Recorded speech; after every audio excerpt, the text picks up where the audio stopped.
Hi everyone, welcome back. Oh my gosh, I have been busy since we last talked. We landed in San Antonio a few hours ago, but you know how travel is. It's like, oh my gosh, I woke up at 1:45 in the morning. We went to the airport. There was some drama, not from us, just kind of unexpected twists in the travel plans. But we're here, and I'm here in the Airbnb. I apologize. I know I look tired because I am, but I didn't want to miss a day. And so, what I wanted to talk about, which is something that I was supporting a client with. Well, it's.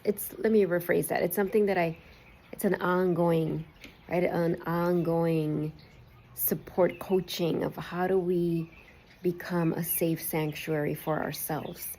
Like, how do we, just that the default is self-love and self-compassion and kindness. And so something really interesting about helpers is sort of paradox that we tend to, so my name is Lisa Espinosa. I'm a spiritual career coach for helpers. So for therapists, for wellness professionals, for other coaches, just anyone who really has that helper heart. That's what I call it, that heart of service, of leadership. You're here as a change maker, as a visionary, and it really doesn't matter so much your job title, but often those of us who have that calling end up in professions, right, in careers that are in the helping profession. So I was a middle school teacher before I became a coach. That was 15 years ago. So the paradox I was going to talk about is that as helpers, we often have a very compassionate frequency towards others. Doesn't mean we're perfect, doesn't mean that you never judge people, right? I've had that conversation before, but we're wired, part of the divine technology of a helper is to really attune to other people's pain, to really be sensitive to the environment, to really be so, have such a refined understanding of what a person might need or an environment might need to really transform and heal. Now, this isn't about carrying other people's pain, right? So you have this antenna, these tendrils of sensitivity that help you do what you're here to do.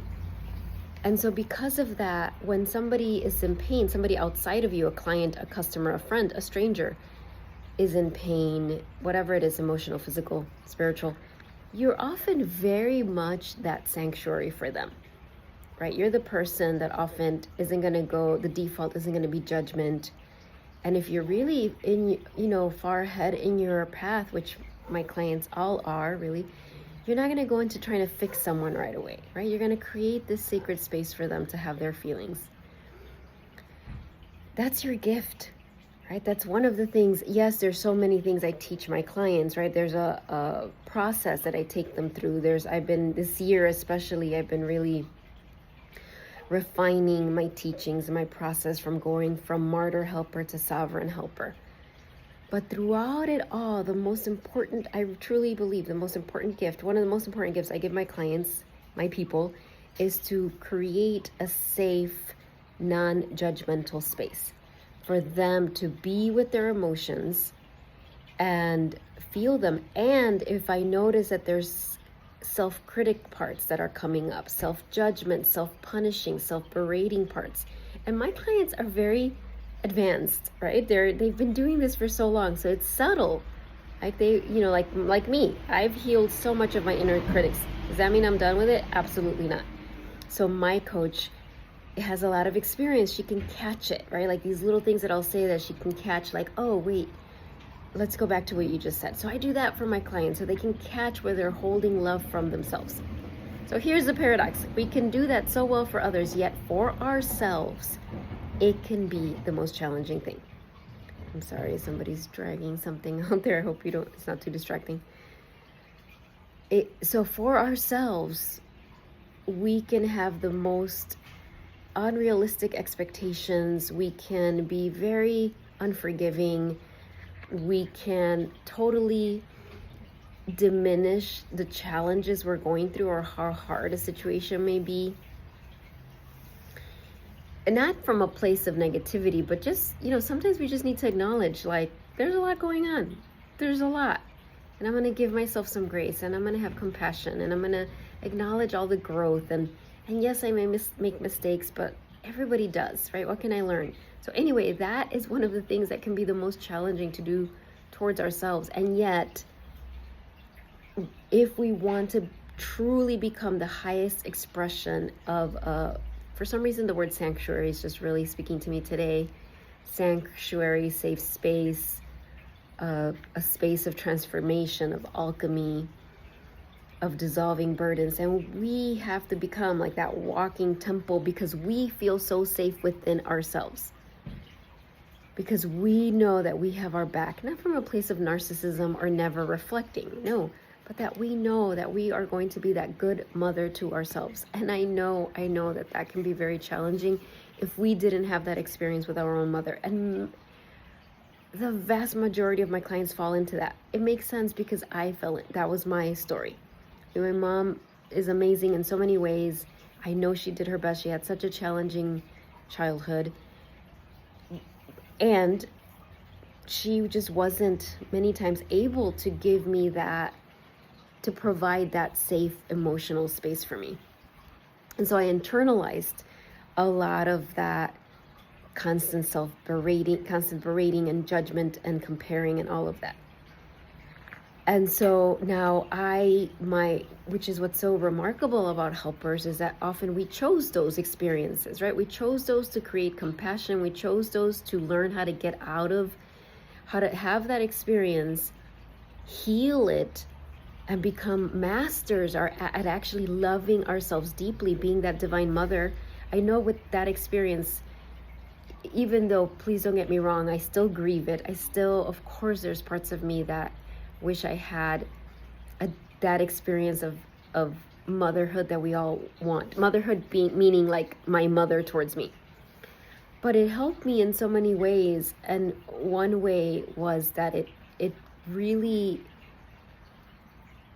pushed me, nudged me, led me to have a connection with the mother face of God, right? With the divine mother. For me, specifically in the form of Mother Mary, but there's others, and I connect to others, Kuan Yin, Green Tara, so many. But Mother Mary has a special place in my heart, even though I don't consider myself a Catholic.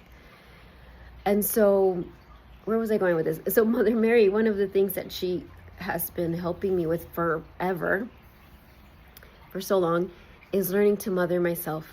Not mother like, yes, I feed myself, I clothe myself, those things, but truly, right, what a good mother does.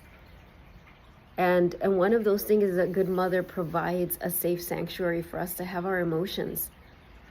And I've been practicing that so much the last few weeks because, there's just been some challenging things coming up. And so before I did this video, I wanted to do it and I wanted to get it done. And then I was like, no, I'm going to meditate first. It's a nice little front, this is the Airbnb, I don't know. But there's some very pretty birds and trees, and there's a little like water fountain in front of me. And so as I did, I just noticed like there was this very specific judgment I was having of myself around being too sensitive. Like it was like embarrassment. It was this part that was like, why am I so sensitive? Why did I get hurt by what this person did? I shouldn't have. I should be beyond that. I didn't even really know I was telling myself that. But as I paused, I was like, I could just feel that's what was happening. I was really kind of, beating myself up about my sensitivity. And that's something I'm very familiar with, but I've healed so much, and here was another level. And so as I recognized that and I softened and I was like, okay, that's the version of me that's being born, right? I am shedding more layers of self-criticism, of not holding myself with the grace and compassion and even awe that I hold for my clients, right? Like, I mean, when I see them, whatever they're going through, whether they're in a big success, like, yay, they finish writing their book, or they have more clients, or they're sharing their artwork, or whatever, something that used to bother them in the past doesn't anymore, or they freed themselves from a relationship that was really weighing them down. of course I celebrate with them. And then there's all the other times, right, when things feel challenging and difficult. But when I look at them, I'm like just in awe, like at their courage and just everything that they're doing. And I can see that they don't see it, but I see it for them. And it's not because they're paying me and I'm just pretending, but I literally can see it. And so I recognize, like, okay, this is what I'm meant to do for myself, because the more I do that, actually, the more of an example of that I can be, not only for my clients, but for my students, for the world. Because truly, if we truly look at what's causing all the suffering in the world, it really is all the self-hatred that humanity has projected outward, right? I won't go too into that in this moment, because if everybody, I mean, I know it might sound naive or weird or whatever, but well, it won't to you, because you have the helper heart. I mean, imagine if every human had shed this self-hatred or self-criticism or self-berating, like really loved their inner children, because it's more than one child inside of us. And there's the teenagers, and truly not from narcissism isn't self-love, just to be clear, because helpers will often go to that extreme. Well, I don't want to become a narcissist. You're not. Narcissism is actually at the core a deep self-hatred, but we won't go into that. But truly, if you truly love and accept yourself and have so much compassion for yourself, and including your shortcomings, or when we're just having growing pains, right? Or when, like this example with me, when I can look back and I wish I had responded differently. I wish I could have been more healed or more mature, or, just mostly a part of me wishes like I could have just not been hurt and just been like, just totally fine. But that's not who I am. I have very deep emotions. I feel deeply. And, a healer recently was like, Lisa, like, again, and I've heard this, I know I've said this, I know it almost feels trite to say your sensitivity is a gift, but she said to me, if you hadn't been that sensitive, you wouldn't be going through all this healing journey that you're going through now and gathering so many pearls of wisdom. So the universe would have had to send you way more lessons. Instead, this experience happened because you are so sensitive, you were so attuned to everything that was going on. Instead of not being sensitive and just let it all go over your head, or just like, you have super thick skin so nothing bothers you. It's just like, that's how you were designed for this. And as much as I at times hate it and wish it wasn't that way, I could see there was a moment of like, oh, she's right. Now, I also know, that I'm connecting with this version of me, not that's a robot and doesn't get hurt, because that's what I thought in the past. Like, okay, I want to envision this future Lisa who is really tough and doesn't wear her heart on her sleeve and da-da-da. That's for me, that's not the goal, because I'm literally designed to be very sensitive. But what I am connecting with is the version of me who just loves, like totally loves and accepts myself for that. It doesn't feel embarrassed about it, isn't apologizing for it. And that's not that I'm going around apologizing out loud, but internally I am. That doesn't hold me back. That's the version of me that I'm connecting with. So I hope this helps somebody who's listening to this. Maybe there'll be some highlight, something here. Just really think about, really the big teaching, the takeaway here is like, how can I become an even more safe space for me, not for me, but for yourself, for myself, right? How can I be that sanctuary of emotional peace and grace and acceptance and space, and even like just like a good friend would do, a good mother would do. Sometimes we just need to cry, right? Sometimes that's literally what we just need to do, and let ourselves cry. So sending you love. I should get better sleep tonight. I've been up for a long time today. And I will see you tomorrow. And so it's Wednesday. My daughter is getting married on Saturday. So exciting. Going to be very busy the next few days. I think I said this. We're in San Antonio, Texas. And in the wedding, we're going to have, she wanted to have a Days of the Dead, an ofrenda.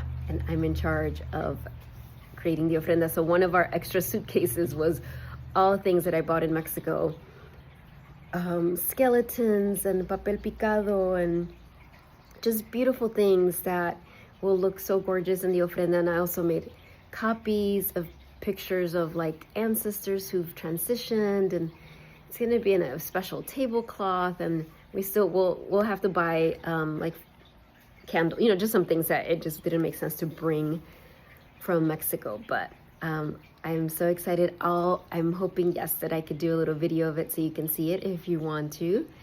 And so yeah, I'll be really busy, but I'll be connecting with you. And remember that you are here. You were designed exactly as you were meant to be designed to do the work that you're here to do. Okay, it's exactly I know, again, sounds so cheesy. God didn't make mistakes, but truly, the Divine Mother did not, right? It was like, this is how you were designed. And there's one other thing. If you want to set up a private session with me, a consultation, a sovereignty consult, I would love to talk. I have some sessions for when I get back, and I open some in November. And if you ever go on there and you're like, oh, these times don't work for me, just send me an email. And because often, there's like slots that open, and we can figure it out. Don't let that hold you back. All right, bye.